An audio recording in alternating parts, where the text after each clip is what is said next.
My vision for the Garrison Institute Fellowship was to extend the legacy of the Institute with the creation of a rite of passage program that would support the next generation of compassionate and contemplative leaders.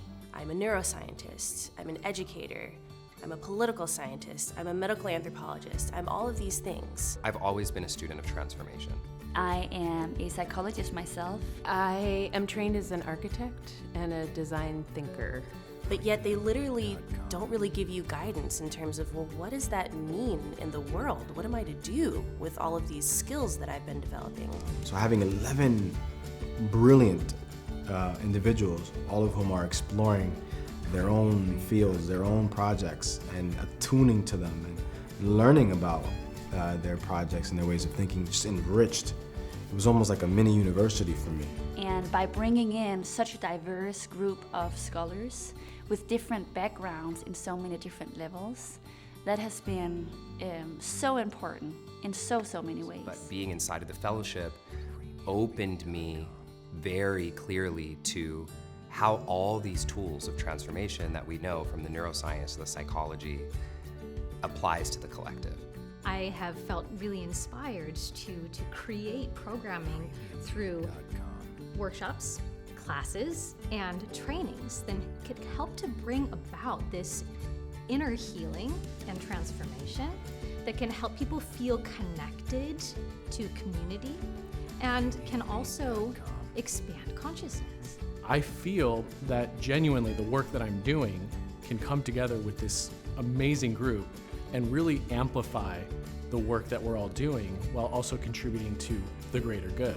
A big theme of the fellowship has been slow work and letting ourselves take the time to see what will come and what will unfold when we're just fully devoted to the exploration and the curiosity of learning what we can do with our passions and our fields of work.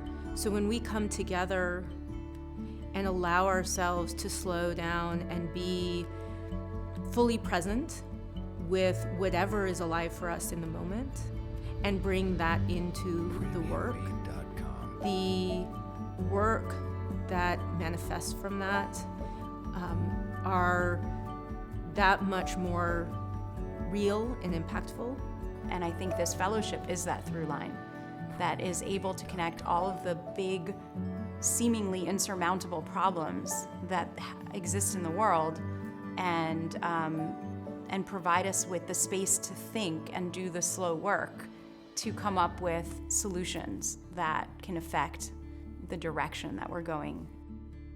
We've really, I would say, developed our capacity as a group to manage a high level of complexity and to stay in compassion and curiosity even when we are rubbing up against an edge and feeling the discomfort of what that might bring.